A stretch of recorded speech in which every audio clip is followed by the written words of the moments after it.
Hello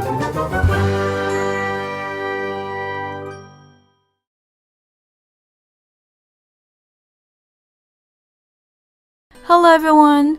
Today I'm painting a watercolor fox on an Ampersand Aquabord panel.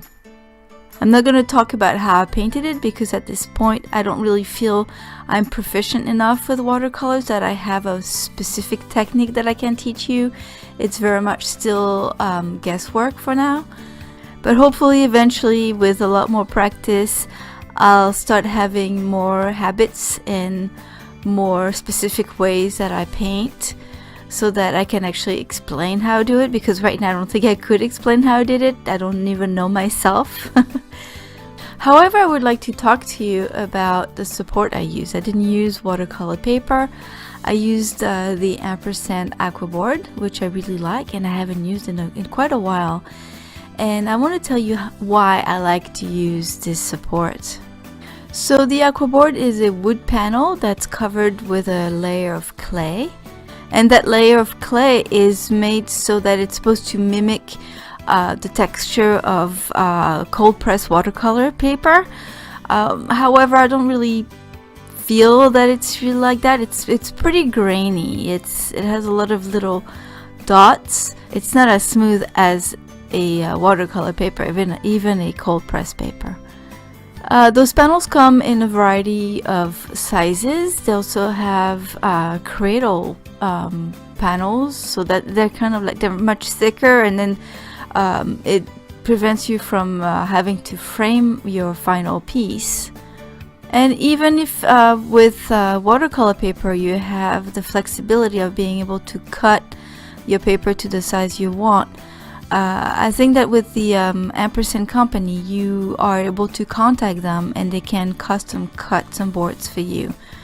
So you can basically have the size that you want.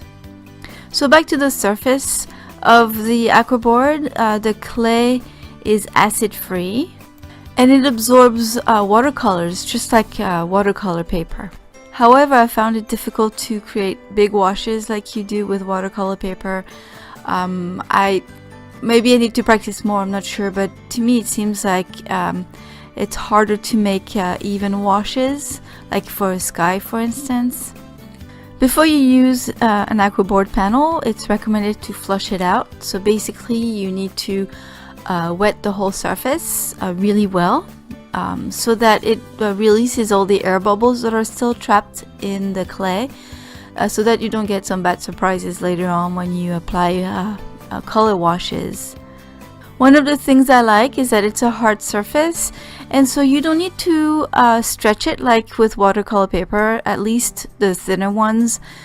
So it really saves you a lot of time, and you don't have any buckling or anything like that. So it's pretty easy to use in that way. Also, correcting mistakes with the Aquabord is much easier.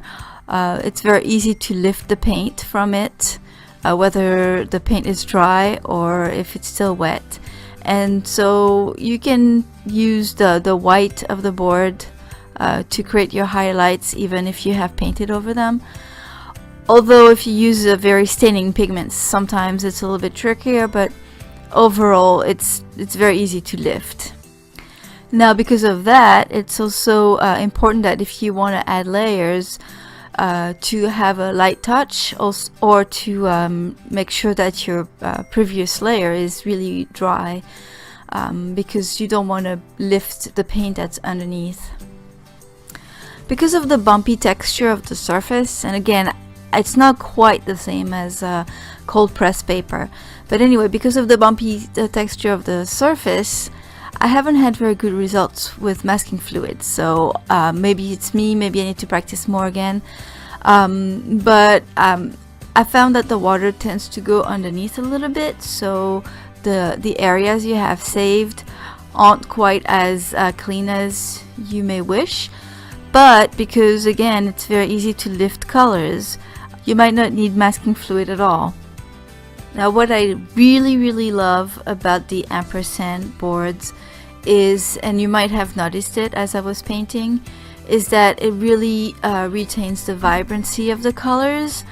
With regular watercolor paper, often the pigments are absorbed by the paper, and the color is really different when it's dry than when it's still wet and vibrant. With the Aquabord, the colors stay pretty much the same when they're dry, and they're really pretty.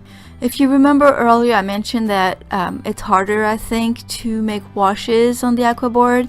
I think it's because the colors don't seem to disperse as much as on regular paper.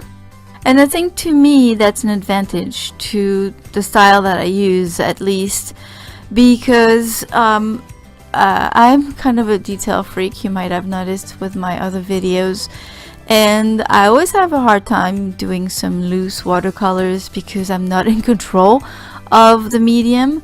And with the Aquabord, I'm much more in control, and I can make it work better the way I want it to work. So that's another reason why I really like the Aquabords. If you like to paint with watercolors and you haven't tried the Ampersand Aquabords yet, I highly recommend that you do, even if it's just once, to see how it works and to see how vibrant the colors stay on it. You'll have to adjust if you're really used to a watercolor paper, but I think you might like it. I do. It makes me more confident. Maybe watercolor beginners might find it easier than with paper. I hope you find all the information I just gave you interesting, and if you have any questions, please let me know. Thank you for watching this video. Have a wonderful day. I'll see you soon. Bye bye.